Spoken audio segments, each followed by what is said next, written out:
There was a time, at the very beginning of the Great War, when the sky felt almost innocent. Aircraft drifted above France like wandering birds, fragile shapes of canvas stretched over ribs of thin wood, engines sputtering softly as if apologizing for disturbing the calm below. Pilots wore nothing like the hardened gear of later years, just leather jackets, scarves, and a sense of childlike daring. They flew low, sometimes so low that farmers could look up from their fields and wave. There was no fear yet, no steel storms waiting above the clouds, no spirals of smoke marking a life's final fall. Machines were slow, delicate, and astonishingly light. A strong crosswind could shove them sideways. A sudden engine cough could end a patrol before it truly began. Even so, the men who flew them described those early patrols like peaceful rides, wind in their faces, countryside flowing gently beneath their wings. Aerial combat, at this stage, barely existed. Pilots carried pistols more for confidence than use. Occasional shots were fired, but mostly enemy aircraft were just observed, studied, chased away with gestures rather than bullets. In these quiet months, the airplane was still a novelty, still a tool for watching the vastness of the front. It was a sky untouched by real hatred, open, wide, and strangely gentle. But like all peaceful things in wartime, it would not stay gentle for long. Germany entered this new dimension of war with something close to swagger. Their pilots came from a culture already fascinated by engineering, already proud of precision. Their machines reflected that mindset. Slimmer fuselages, more reliable engines, cleaner aerodynamics. The Germans believed they understood flight better than anyone else on the continent, and in many ways, at this early stage, they weren't wrong. Their fighters sliced through the morning haze like sharpened tools, neat and purposeful. It gave German airmen a kind of relaxed confidence, the kind that doesn't shout but quietly assumes superiority. In diaries, they described early patrols with a tone bordering on casual. "The French machines are amusing to watch," one pilot wrote. "They wobble like overfilled laundry lines." Another described aerial encounters as gentle dances, where the German aircraft would simply outclimb, outturn, or outrun whatever rose to meet them. There was no urgency yet, no desperate scrambles, no sense that the sky would soon become one of the deadliest arenas of the entire war. For now, the German pilots felt like they were playing on higher ground, enjoying a vantage point their opponents seemed too clumsy to reach. But pride has a blind spot, and even the sharpest pilots could not see what was coming. Across the lines, the French parasol planes looked almost comical. With their wings perched high above the fuselage, like umbrellas floating over a wagon, the design seemed born from desperation rather than elegance. They rattled when taxiing, shook in crosswinds, and strained hard just to maintain a steady climb. German pilots joked about them endlessly. Some called them flying scarecrows. Others compared them to farm tools held together by stubborn optimism. And yet, the French kept flying them, kept refining them, kept sending them up into a sky where they were mocked, outpaced, and outgunned. To many observers, these parasol aircraft looked like relics, machines already outdated in the middle of a rapidly advancing war. But appearances can lie. Deep within their awkward frames, small innovations were quietly taking shape, improvements in visibility, firing arcs, stability. Nothing dramatic, nothing that shouted for attention, just the kind of slow, persistent ingenuity that tends to be overlooked until it is too late to stop it. The parasol planes were underdogs, laughable perhaps, dismissed certainly, but not for long. By late 1915, the French High Command felt the pressure deep in their bones. Reports from the front poured in with a steady, almost mechanical rhythm. German fighters faster, German engines stronger, German pilots claiming the skies with unsettling ease. Each message was another weight added to the growing realization that France was slipping behind in a battle fought above the trenches. Commanders who once spoke confidently about aerial observation now used quieter tones, their discussions edged with unease. They knew the army depended on them.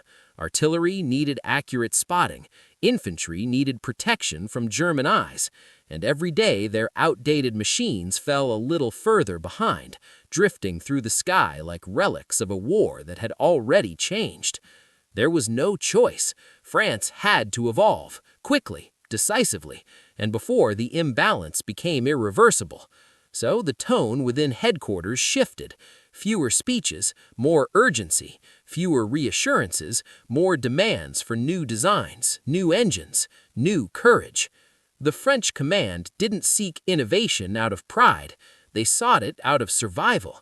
And in that sobering necessity, the viewer can feel the first threads of sympathy forming. An entire nation, pressed by circumstance, looking upward and realizing that the future of the war might be decided by wings not yet built. Behind the official memos and formal strategies were the people who would actually attempt to solve the crisis. Designers with ink-stained hands, engineers living on deadlines instead of sleep, and test pilots who risked their lives before a single soldier ever saw the results. Workshops buzzed late into the night. Drafting lamps cast soft halos over blueprints crowded with half-formed ideas. New wing angles, fuselage shapes, engine mounts hastily sketched and resketched. The air inside these rooms smelled of warm metal, oil, and quiet determination. Every bolt tightened, every strut measured was a small wager that human ingenuity could outrun German supremacy. The engineers argued constantly, not from ego, but from the pressure of knowing that mistakes cost lives. Should the lift surface be higher? Should the cockpit be open or enclosed? Could a new synchronization gear finally allow pilots to fire through the propeller arc without destroying their own blades? They tested, doubted, revised.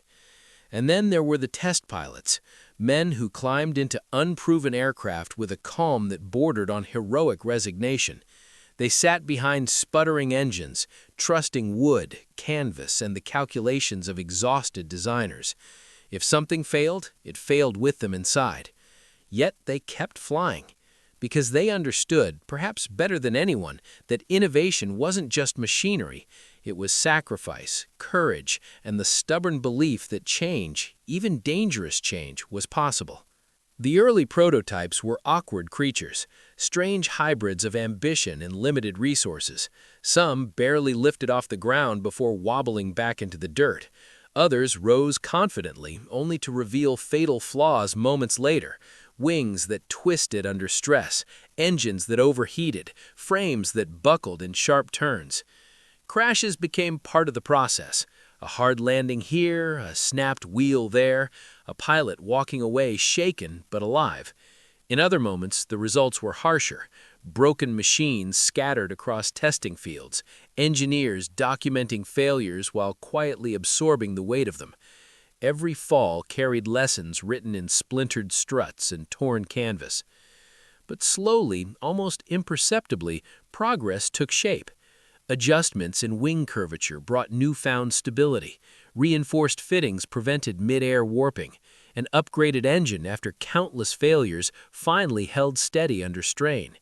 Each improvement was a whisper, not a shout, but it mattered.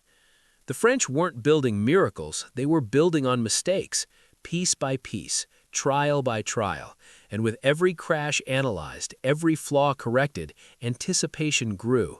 Not from triumph, but from resilience. Something better was coming. Not perfect, not beautiful, but stronger than what came before.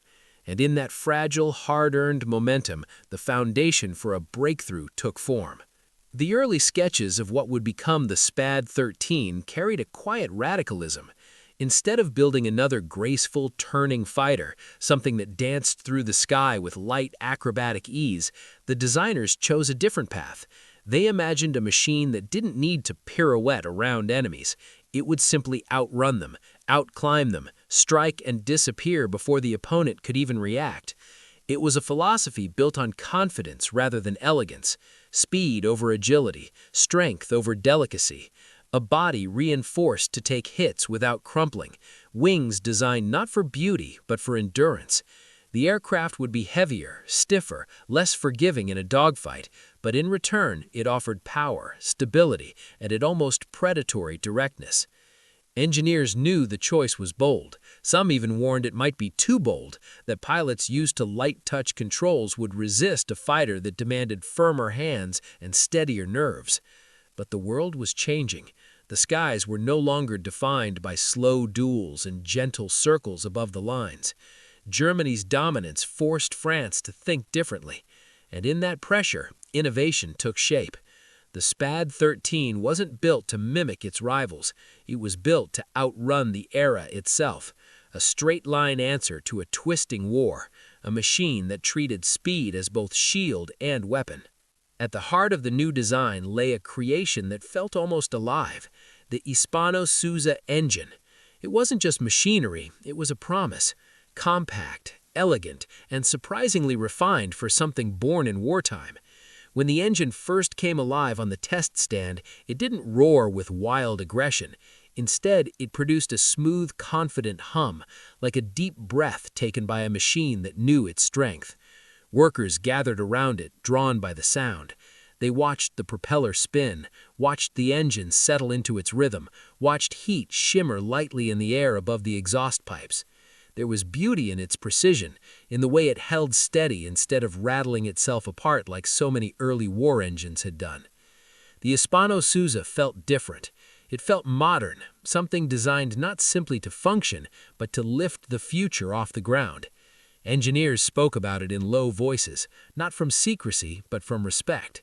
They sensed it had the power to reshape the air war in ways they couldn't fully predict.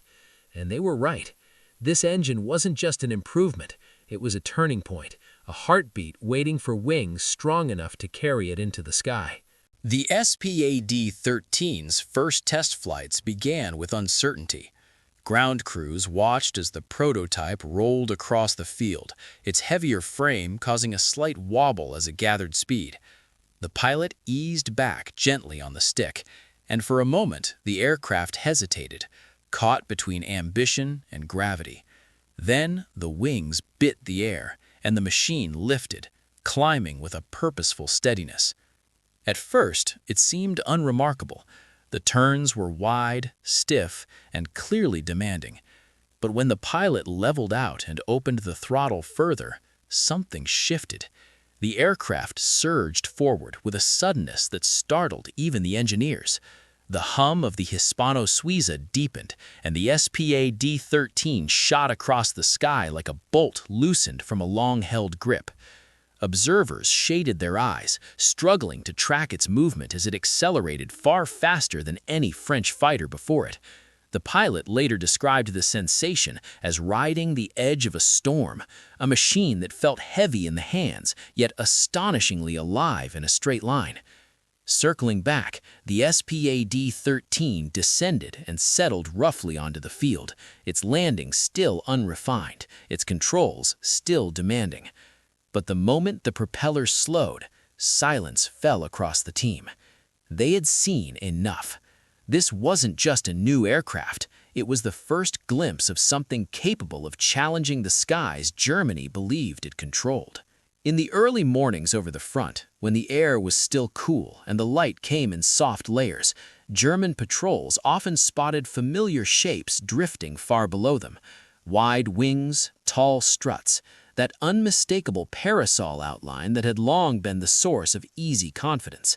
To many German pilots, the sight felt almost comforting. It meant the old rhythm of the air war was still intact. Slow aircraft they could sweep aside with practiced ease. Some even joked about it over the crackle of their radios, calling out sightings with light amusement. They had grown so used to the French parasol's sluggish climbs and gentle drifting arcs that seeing them again felt like encountering an old opponent who never quite learned the new rules of the game. The sky, from their vantage point, still seemed like a familiar stage where they held every advantage. But the irony lies in what the viewer knows, and they do not. something has changed. Something subtle, almost hidden within the silhouette. Down below, in the haze above the trenches, the French aircraft flown that morning is no longer the fragile, fluttering machine they expect. It carries a new strength behind its wings, a pulse of power they have yet to notice. For now, the German pilots still laugh softly, unaware that these comfortable assumptions are about to slip quietly from their grasp. The shift begins almost imperceptibly. One German pilot, scanning the horizon with routine ease, tilts his head slightly. Something about the aircraft's movement feels off. It is climbing, steadier, higher, almost as if pulled upward by an unseen force. The silhouette still carries hints of the old parasol shape, but the lines beneath it are sharper, cleaner. The wings seem firmer, the tail more purposeful. He watches closer. The aircraft isn't drifting, it's accelerating. A quiet confusion settles in the cockpit. He gives chase, expecting the same result he has experienced dozens of times. Yet with each second, the distance between them widens instead of shrinks. The French aircraft angles into the light, and for the first time, the pilot sees it clearly. The sleeker nose, the tighter frame, the hum of something far more powerful beneath the canvas and wood. The radio fills with hesitant voices.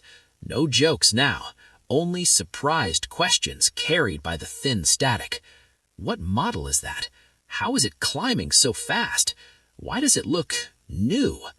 The realization breaks gently, like dawn spreading across the sky. This is not another parasol.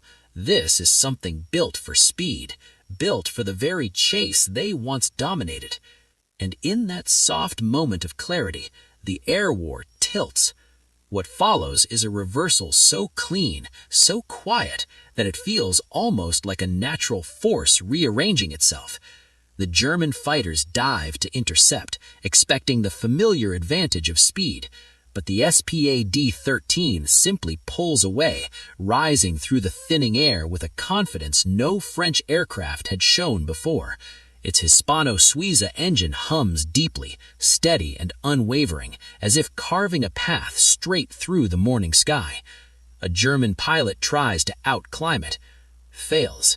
Another attempts to dive past it, only to watch the SPAD XIII drop faster, stabilizing with a grace that seems impossible for such a sturdy frame. The aircraft moves not with delicacy, but with certainty, as though its weight has become a weapon rather than a burden. Soon, frustration replaces confusion. The Germans cannot dictate the fight. They cannot catch it, cannot shake it, cannot force it into the tight turning duels that once guaranteed victory. Instead, the SPAD XIII chooses every moment of engagement, appearing when it wishes, vanishing into the sun when it decides. The pilots who laughed earlier now feel something quieter creeping in. Not fear exactly, but the early shape of it, a recognition that the sky is no longer theirs alone. And as the SPAD XIII streaks past them one final time, its speed leaving only a thin tremor in the wind, the truth settles gently across the front. The balance has shifted, and no amount of mockery can pull it back. German intelligence reports from late 1917 carry a tone that feels markedly different from the confident assessments of earlier months. The language becomes cautious, almost reverent when describing the new French fighter. Pilots note how the aircraft seems to slip beyond reach the moment it tilts its nose downward. Untouchable in a dive, one report reads, the words simple yet heavy with implication. It was not a phrase German pilots used lightly. They had long ruled the vertical battlefield, using gravity as an ally. But now, when they pursued the SPAD XIII into a dive, the French machine only grew smaller in the distance, its rigid wings unbending under forces that made their own aircraft tremble. The Germans found themselves respecting the machine even as it evaded them, the way a hunter respects a creature too swift to catch. In the quiet corners of briefing rooms, officers traced its silhouette, trying to understand what allowed such relentless speed. Some assumed exaggerated power. Others believed the French had simply embraced a design philosophy Germany never imagined would work. Either way, the tone had changed. The SPAD XIII was no longer a curiosity. It had become a problem, one that forced even the most seasoned pilots to reassess their own place in the sky. With the arrival of the SPAD XIII, Allied squadrons found themselves operating with a confidence they had not felt in years. The aircraft's strengths reshaped every part of their aerial thinking.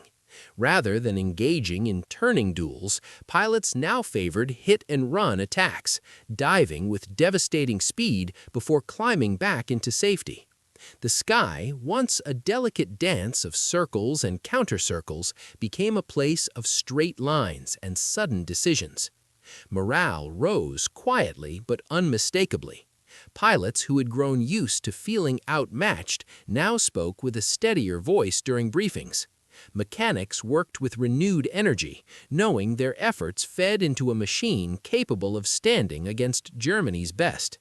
Even ground troops noticed the difference. French and Allied fighters seemed to arrive faster, leave faster, and return home with fewer empty seats in the mess hall. The SPAD XIII didn't just offer superiority, it offered predictability. It gave pilots a sense that they finally had a tool built to protect them, to bring them back. And that calm assurance seeped into every layer of the front. On days when the engine warm-up hummed through the airfields, men looked up with a kind of trust. Something powerful was watching over them now. The balance of the war had begun to tilt, not loudly, but with the quiet firmness of momentum finally shifting direction.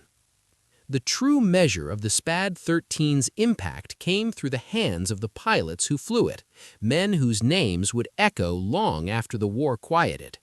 Georges Guillemer, thin and intense, found in the SPAD XIII a partner that matched his relentless will. He pushed the aircraft to its limits, treating its speed as an extension of his own spirit. Fellow pilots said he flew as if the air itself bent around him, the Hispano-Suiza engine carrying his determination like a flame. Then there was Eddie Rickenbacker, the American who trained himself to read every vibration, every hesitation in the machine. He spoke fondly of the SPAD's steadiness, calling it a fighter that forgives nothing but rewards everything. To him, the aircraft was a teacher, demanding, strict, but fiercely loyal once mastered. And René Fonck, perhaps the most analytical of them all, used the SPAD XIII with almost surgical discipline. He planned engagements down to the second, striking only when conditions were perfect. To watch him fly, comrades said, was to see a man who understood not just the machine, but the sky itself. Through these men, the aircraft became more than wood and wire. It became a character in their stories, a partner in triumphs, a witness to losses, a vessel for courage in a world coming apart. Their mastery gave the SPAD XIII its legend, and their lives gave it its heart. In the quiet months that followed the SPAD XIII's arrival, something extraordinary settled over the Western Front. Not loud, not dramatic, but deeply felt. Aviation, once a hesitant experiment of cloth-covered wings and fragile frames, had transformed into a force that no one could ignore. The shift happened so quickly that even seasoned observers struggled to grasp its scale. One season had begun with slow parasols drifting above trenches. The next was filled with sleek fighters slicing through the sky with a kind of fierce elegance. What amazed many was not just the improvement in machines, but the speed at which ideas evolved. Engineers who once debated whether speed could ever outweigh agility now worked with a confidence that seemed unimaginable a year earlier. Pilots who had learned to fight in gentle spirals now thought in vertical lines, sudden dives, and explosive climbs. The entire rhythm of the air war changed, as if someone had quietly rewritten the rules when no one was looking. And yet the transformation never felt violent. It unfolded like a tide rising along a shore, steady, unstoppable, reshaping everything it touched. Even those on the ground sensed it, watching the new fighters streak across the horizon with a whisper of awe. In just months, the sky had grown up, and nothing would ever return to what it had been. Among German pilots and officers, reflections on this sudden shift carried a quiet weight. Many admitted in the soft honesty that only comes after war that their confidence had been too absolute. For years, they had lived with aircraft that outperformed nearly everything they faced, machines crafted with precision and flown by men who believed deeply in their superiority. That sense of dominance created a calm blindness, a belief that innovation would always favor them first. When the SPAD XIII appeared, it did more than outrun their fighters. It exposed a gap they never imagined could exist. Some pilots spoke about the moment with a tone more reflective than bitter. They remembered seeing that unfamiliar silhouette rising past them and feeling for the first time the unsettling sense that their own mastery had limits. The sky they thought they understood had shifted beneath their wings. Officers later described it as a lesson they learned too late, that mockery can soften vigilance and confidence can quiet curiosity. The French leap was not just technological, it was cultural, a willingness to question old assumptions. In those reflections, humility finally took shape, and with it came a new appreciation for how swiftly the future can arrive even when no one is looking in its direction. In the years after the war, pilots from all nations often spoke about the sky with a kind of tenderness. It had been a battlefield, yes, but also a classroom, one that taught lessons impossible to learn on the ground. Up there, change came at the speed of wind. A machine slightly faster or stronger could reshape everything, and the men who flew learned quickly that survival depended not on pride but on adaptability. The SPAD XIII became one of the clearest examples of this. It reminded the world that revolutions do not always arrive with noise. Sometimes they come as small shifts in design, a new philosophy, a different way of imagining movement. The sky, once slow and almost childlike in the early days of flight, had turned into a place where ideas matured rapidly, where every improvement echoed across nations. And yet the final lesson was gentle. Human beings, despite their fears and limitations, found ways to evolve alongside their machines. Engineers pushed boundaries, pilots adapted, entire air forces rethought their identities. The sky, vast and indifferent, simply watched them learn. And as veterans grew older and the war faded into memory, many recalled those changing skies with quiet gratitude. Not for the danger, but for the perspective it gave them, that progress often begins in silence, and that the future belongs to those who are willing to listen to the faintest shifts in the wind.